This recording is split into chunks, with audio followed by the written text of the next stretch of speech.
कल अपन ने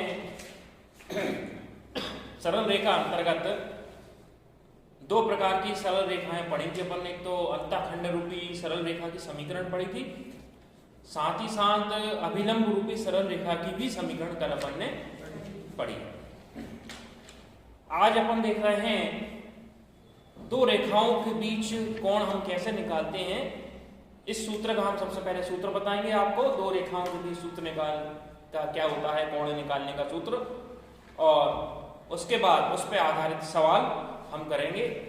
सवाल जो है अपनी प्रश्न बैंक पर दिए गए हैं, तो उनमें उनका जो बुक में अपनी एनसीईआरटी बुक में जो पेज नंबर है वो पेज नंबर बता दें। सबसे पहले देखिए हम कि दो रेखाओं के बीच कोण कैसे निकाला जाता है। तो हम जानते हैं कि रेखाएं हैं तो हर रेखा की प्रवणता होती है। तो मान लीजिए हमारे पास पहली रेखा की प्रवणता m1 है और दूसरी रेखा की प्रवणता m2 है। यदि हमको प्रवणता नहीं दी है तो हम प्रवणता को निकालेंगे। प्रवणता को ढाल भी कहते हैं। प्रवणता निकालने का तरीका है कि कल मैंने तुमको बताया था, समीकरण यदि इस प्रकार की होगी y बराबर mx प्लस c, यदि कोई समीकरण दी है उसको हम y के बराबर कर लेंगे। तो x का जो गुणांक होगा, वह उसकी प्रवणता कहलाएगी। अथवा प्रवणता निकालने का दूसरा तरीका क्या है, हम उसका एक बार अवकलन करेंगे, dy/dx निकाल लेंगे x के सापेक्ष। तो हमको जो मिलेगा कि हम क्या कह रहे हैं, प्रवणता को हम m से बोलते हैं, m बराबर होता है dy/dx, इसको हम tan थीटा से बताते हैं।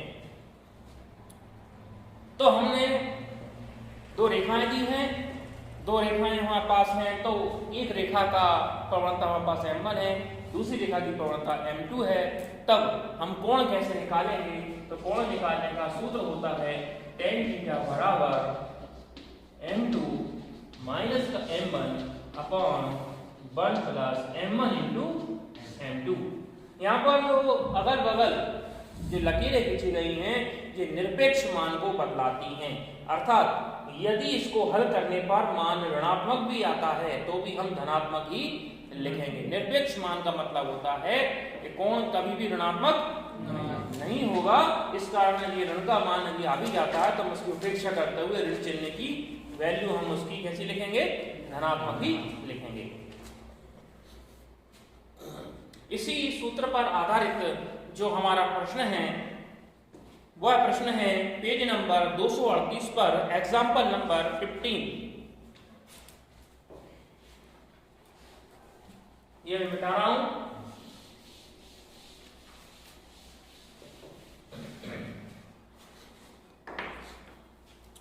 अब एग्जाम्पल नंबर 15 पेज नंबर 238 पर प्रश्न है, हमको रेखाएं दी हैं y माइनस √3x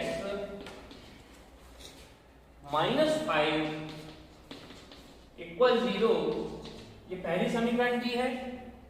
दूसरी समीकरण दी है √3y माइनस x प्लस 6 बराबर 0।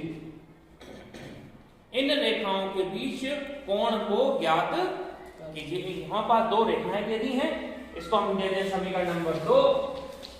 हमें इन दोनों रेखाओं के बीच कोण निकालना है। तो हमारे पास दो तरीके हैं, या तो dy/dx करके ले लें हम, अथवा y बराबर हम कर लें। तो हम समीकरण नंबर 1 से आए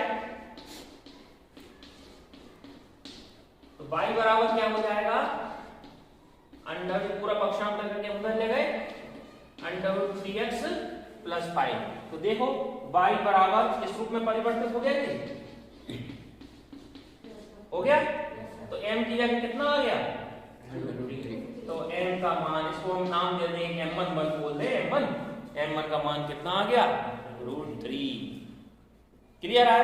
हमने क्या किया, समीकरण को इस रूप में परिवर्तित कर दिया था। तो x का गुणांक मतलब x के गुणांक में जो भी अंक होगा वह प्रवणता होगी। इसी प्रकार हम समीकरण नंबर 2 पे जा रहे हैं।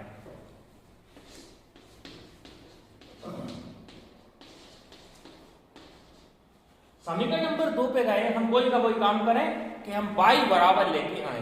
तो पहले हम क्या करें, √3y कहते हैं जो भी हिस्सा है वो बराबर के दूसरी तरफ ले जाएं। तो बराबर के दूसरी तरफ ले गए x - 6, ठीक है।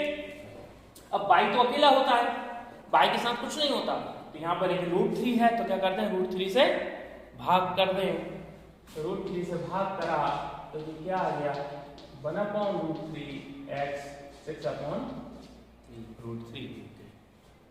यहाँ पर अब x का गुणांक कितना आ गया 1/√3। हमें तो x के गुणांक से मतलब है, बाकी पीछे कुछ भी हो उससे कोई लेना देना, हम तो केवल गुणांक पकड़ रहे हैं कि x के साथ गुणा में क्या है।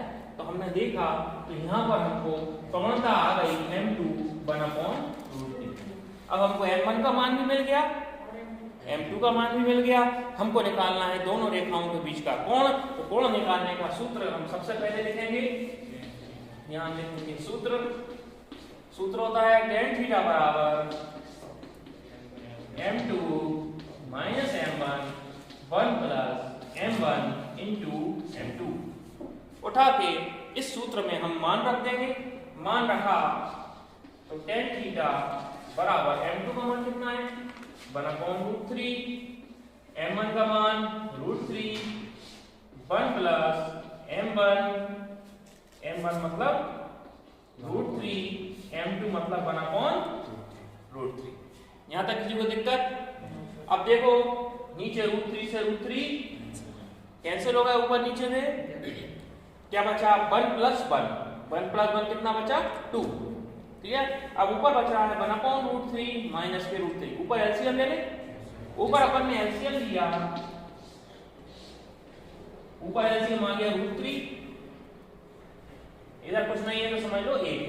एलसीएम आ गया √3 से √3 भाग किया या क्रॉस मल्टीप्लाई किया तो 1 का 1 में किया 1, √3 का √3 में किया तो 3, और अपन नीचे कितने आ गए 1 + 1 2। यहां तक कोई दिक्कत गई?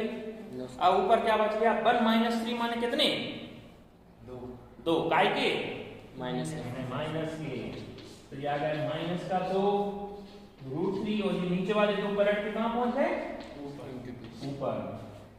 ये 2 से 2 कैंसल। हमारे पास कितना बचा tan थीटा बराबर माइनस का 1/√3।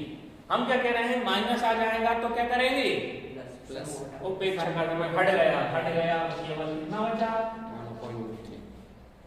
अब 1/√3 tan में कितने डिग्री का मान होता है